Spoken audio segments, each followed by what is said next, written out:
frequently wondered question is, what should I expect from an advisor? What should we expect? Okay, so how often should we meet? Is the first thing that well, I already mentioned a while ago that you should meet with your advisor at least once each semester, just to plan your courses and even update your advisors about what's going on in terms of your classes, how you're doing. So that's good. So meet at least once per semester.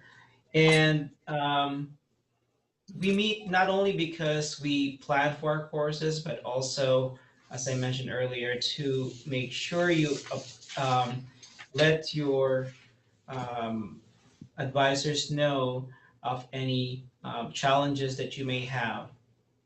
Um, let's see. So in order for you to register for courses in the semester, it's important that you update your course sequence planning document, or CSPD. You can obtain that by going to the MPH home base. We have a copy of that in our document section. So, so each semester it's good practice to put together your course sequence planning document, or at least revisit them if you already have one in draft form, and go over that with your academic advisors. So maybe Dr. Johnson, Dr. Miller can add more to the question, more answer to the question. Yeah, this is Rhonda. I would say that, the program assigns an academic advisor on the basis of your essay and your interests, and we do try to match the student to an advisor who is likely to have some shared interests.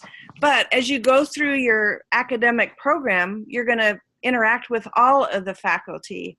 And one of the questions we get is, is my academic advisor, is that the person I'm going to do my practicum project with? And that is not necessarily the case. It can happen, but it doesn't have to be that. When you get to the point of planning your practicum project, you'll have completed almost all your courses, and you'll have a better idea of the strengths of the faculty, the interests of the faculty, and who should kind of help guide that project.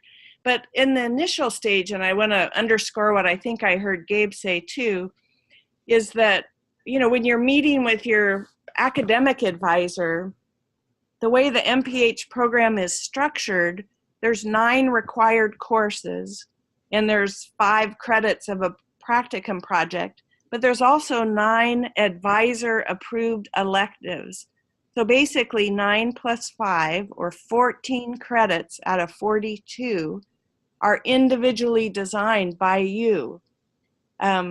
Because the advisor-approved electives are really where you get to individualize this graduate program.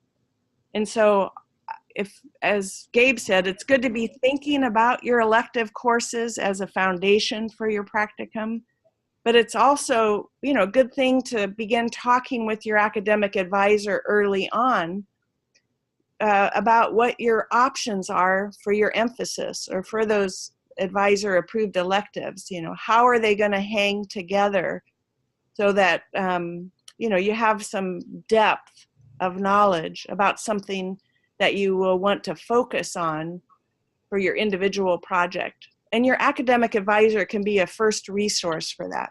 He or she may advise you to go talk to someone else, depending on what your interests are, but it's not too early to be thinking about how you're going to personalize this graduate program with your advisor-approved electives. And your advisor needs to sign off on those. So that's a good thing to have as an expectation, that you'll have conversations with your advisor about your electives. And then another frequently wondered question is, how can students who are out of state or outside of Anchorage be engaged and involved with the program? And so I kind of just wanted to touch on a few highlights that I wanted to talk about, and that's really to think about the technologies we have access to. So things like Zoom, having some type of meeting like this with other students. Again, the Facebook page is a great resource. I've found personally a lot of awesome things on that Facebook page. So if you are on social media, you are on Facebook, that's a like page. So you just go type in UAA MPH. I think there's more to that link, but all you have to do is like it and you can get all those updates to your Facebook page. Another thing is also answer the student survey. We're looking for feedback. Give your feedback on the program. And then also think about study groups that you can also create within your classes as well. I don't know if Gail was able to unmute her computer, but if you have anything you'd like to add to that, Gail, you can.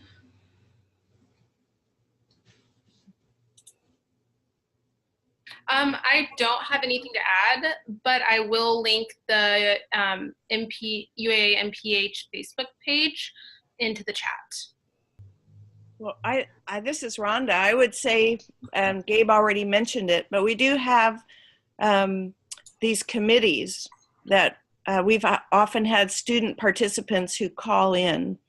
So if you're interested in having input on curriculum, you're interested in having input on a seminar series or workforce development, if those are interests of yours, then I encourage you to contact Gabe to get involved with those committees. And then of course, the Student Advisory Council is a great opportunity. So it looks like Gail did post the link to the Facebook group to those who are interested.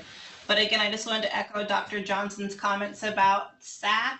Yes, please check out our website. We have the link from the MPH page and all of our emails are on there. So whoever you feel comfortable with emailing, or you read our bios and think, yeah, I really can connect with this person, or I have an interest in what they're doing in the community, please shoot us an email. We'd love to hear from you. So now we wanted to open it up to you all to ask questions to our faculty or to SAC student members. I think we're going to structure this by having you type your questions into the chat box. And then Gail, if you're able to read those questions out loud, that would be great. Eric just asked if we'll let him know how to get the MPH home page on Blackboard. Yeah, Yeah, go ahead. Go ahead, Gabe. Oh, I was just gonna say that sometimes when you don't see the class show up on Blackboard, the best thing to do is call the IT. So 907-786-4646. Yeah, and this is Rhonda. I would just also say double check with Katie, because she's the one who adds people to Homebase. And sometimes there's a little glitch in the email, or it's not one you're looking at. And so double check with Katie too, and make sure that she sees you in Homebase, because usually when you're admitted to the program, you're added to that site. I think, Gail, you had the same issue too, right? And then it worked finally?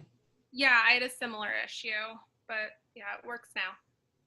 Well, and while people are thinking of that or just getting ready to close, I just guess I would thank our SAC people for organizing this. Thank you very much. And do you already have a schedule of meetings for the fall? Is there a next meeting that we should be aware of? Because usually I know those have been open to all students.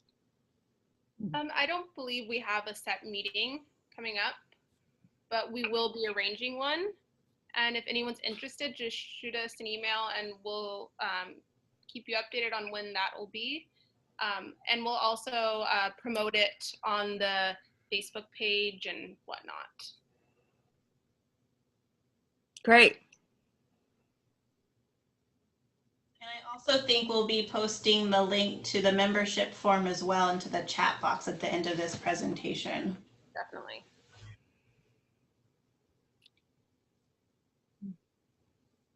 All right, so it looks like we have no more questions from students on the Zoom. So we're gonna go ahead and go to our final slide. And I just wanted to say thank you for attending. Thank you for hanging in there with our technical challenges this evening. I really do appreciate you joining us and learning more about the program and asking your questions.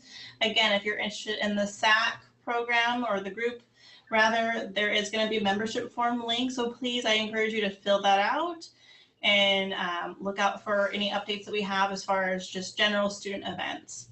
And then on the right-hand side, you'll see the contact information for the program coordinator, who is again Dr. Garcia, and then the head co-chair of SAC, who is Tara, and that is her email on the slide as well. So with that, I would like to thank you all for joining us, and have a great evening and rest of your week.